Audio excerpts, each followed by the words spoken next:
పరిశుద్ధంగా బతికాడంటే ఎంత బలవంతుడో. పవిత్రంగా బతికాడు, నోరు కూడా జారలేదు, కన్ను జారలేదు, కాలు జారలేదు, చెయ్యి జారలేదు, ఏం జారలేదు, అసలు అంత పర్ఫెక్ట్గా నిలబడ్డాడంటే ఎంత బలవంతుడో అని మనం అనుకుంటాం. దేవుడు ఒప్పుకోడు. భలే బలవంతుడిరా నువ్వు, అసలు ఎంత నిగ్రహం శక్తిరా నీకు అసలు. అబ్బా అబ్బా అబ్బా అబ్బా అబ్బా, మామూలు నిగ్రహం కాదురా నాయన, విగ్రహం కూడా చాలదురా నీ నిగ్రహానికి. దేవునికి స్తోత్రం. విగ్రహం ఎలాగైతే కదలకుండా అలాగ ఉండిపోద్దు, నువ్వు కూడా నిజంగా అలా ఉండగల బలవంతుడిరా నువ్వు అసలు. అబ్బా ఎంత గొప్ప బలం, మా ఓడిది ఎంత గొప్ప బలం అని బలాన్ని చూసి ఆనందపడతారు కొంతమంది. దేవుడు ఆనందపడడు, నోరు మీరా అంటాడు. అది ఆ పాటకు అర్థం. గుర్రాల బలం చూసో నరుల బలం చూసో ఆయన ఆనందించడు. పాడండి. గుర్రముల నరులందలి బలమునానందించడు, గుర్రముల నరులందలి బలమునానందించడు, కృపను వేడు వారిలో సంతసించు వాడని, కృపను వేడు వారిలో సంతసించు వాడని. దేవునికి స్తోత్రము గానము చేయుటయే మంచిది, మనమందరము స్తుతి గానము చేయుటయే మంచిది. ఏమర్థమైంది? నీ బలాన్ని చూపించి దేవుని ముందు ఓవర్ యాక్షన్ చేస్తే ఒప్పుకోడు. నీ బతుకంతా నీకు చూపిస్తాడు. అవసరమా?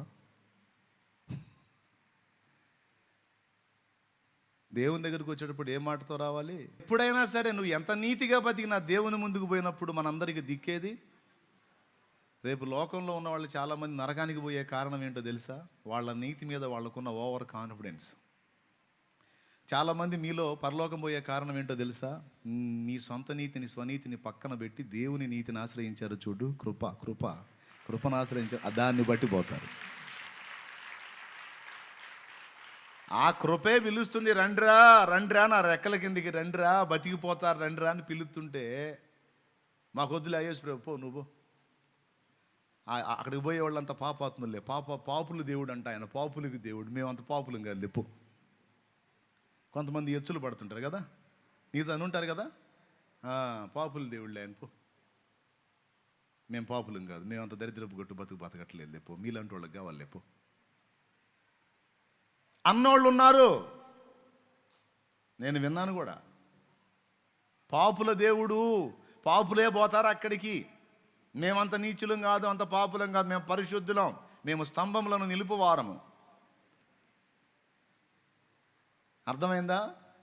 కాబట్టి మీరు పోండి, రేపు ఈ మాటలన్నీ మీరు పోండి, మాకు అక్కర్లేదు అన్నోడల్లా పోతాడు పాతాళానికి. ఎందుకంటే రేపు ఈ నీతిని త్రాసులో దూస్తాడు.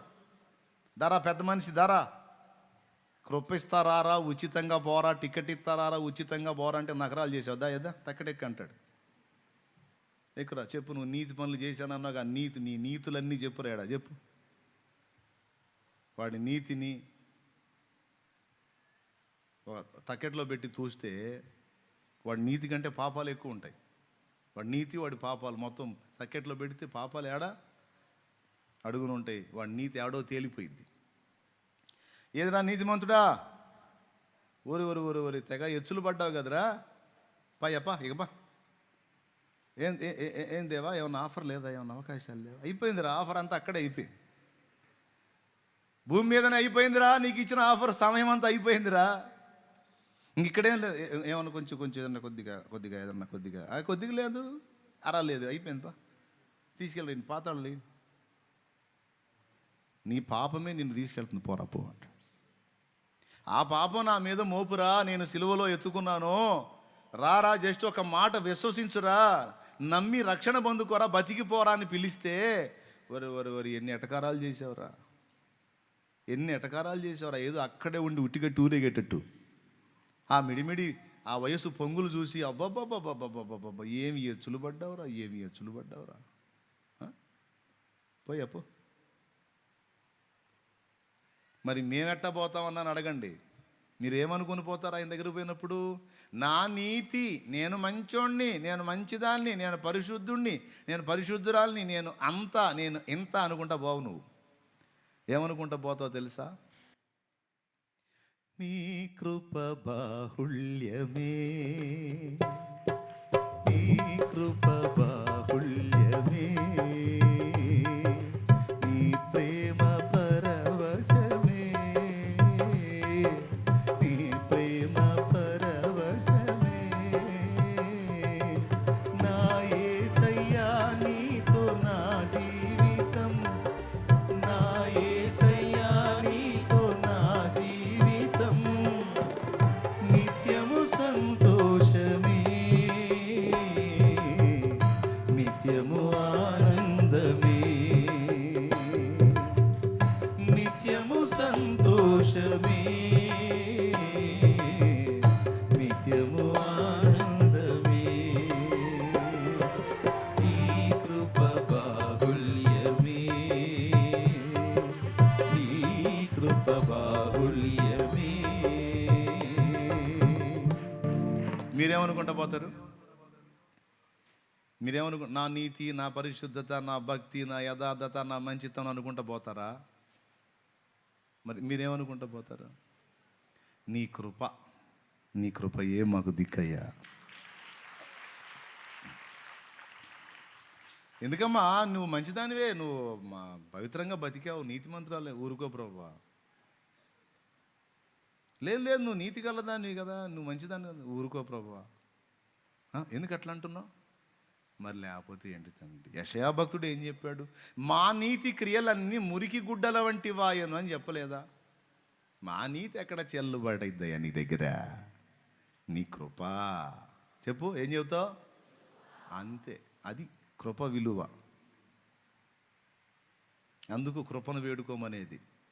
దేవుడి దగ్గరికి ఎప్పుడు వచ్చినా సరే కృప అనుకుంటూ రావాలి, నీ కృపే అనుకుంటూ రావాలి. ఇక నీ నీతి, నీ భక్తి, నీ ఆత్మీయత, నీ పవిత్రత ఇవన్నీ చూపించుకుంటా వచ్చావంటే అయిపోయిందే, పళ్ళు రాలినట్టే. దేవుని స్తోత్రం. తిరిగిపోయే దెబ్బ పడిద్ది. ఏబు ఆ మెట్లోకి వచ్చాడు, నేను ఇంత నీతిమంతుణ్ణి, ఇంత మంచోణ్ణి, ఇంత భక్తుణ్ణి, ఇంత అంత అని చెప్పి తన నీతి మీద డిపెండ్ అయ్యాడు, కానీ కృపను పట్టుకోలా. ఎప్పుడైతే దేవుడు తనకు కనబడి మనోనేత్రాలు వెలిగించి తన లోపాన్ని తనకు చూపించాడో ఇంకా మారు మాట్లాడలా. వినికిడి చేత నిన్ను గూర్చిన వార్త, వినికిడి చేత నేను విన్నాను, ఇప్పుడు నిన్ను కన్నులారా చూచుచున్నాను, కాబట్టి ఇక నన్ను నేను అసహించుకుని బూడిదలోను ధూళిలోను పడి పశ్చాత్తాపడుతున్నాను అన్నాడు. పశ్చాత్తాపడేది ఎవరండి? పరిశుద్ధుడా, పాపం చేసినోడా? పరిశుద్ధుడు పశ్చాత్తాపడే అవసరం లేదు కదా. మరి ఏబు నేను ఇంత మంచోడిని, అంత మంచోడిని, ఇంత పరిశుద్ధుడిని, అంత పరిశుద్ధుడిని ఇప్పుడు పశ్చాత్తాపడుతున్నా అంటున్నాడు. ఎందుకు పశ్చాత్తాపడ్డాడంటే అసలు అలా అనుకోవటమే నా పెద్ద పాపం, అందుకే పశ్చాత్తాపడుతున్నాను. నేను ఇంత మంచివాణ్ణి అని అనుకోవటమే, నేను ఇంత నీతిమంతుణ్ణి అనుకోవటమే, నేను ఇంత భక్తిపరుణ్ణి అనుకోవటమే, నేను ఇంత దయగలిగిన వాడిని అనుకోవటమే, నేను ఇంత దానగుణం కలిగిన వాడిని అనుకోవటమే పెద్ద పాపం. అసలు నేను అది ఎంత దేవుడి కృప అని ఇప్పుడు అర్థమైంది. అసలు నేను ఇంత అంత అనే అభిప్రాయం నాలో ఉంది. చూసావు, దీనికి మించిన దరిద్రం ఇంకొకటి లేదు. నేను నా స్వనీతి మీద ఆధారపడి నేను దేవుణ్ణి ప్రశ్నించాను. సో నేను పెద్ద తప్పు చేశాను. ఏంటంటే నేను అంత ఇంత అని అభిప్రాయాన్ని నా విషయమై నేను కలిగి ఉండటమే నా పెద్ద దోషం అని పశ్చాత్తాపడ్డాను అన్నాడు. ఎప్పుడు అన్నాడు? దేవుడు కనిపించినప్పుడా, కనపడకముందా? దేవ దర్శనం పొందిన తర్వాత. సో మనందరినీ కూడా దేవుడు మనం పాపులము అని ఒప్పించడానికి మొట్టమొదట జరగవలసింది ఏంటంటే ఆయన మనల్ని దర్శించవలసి ఉన్నది.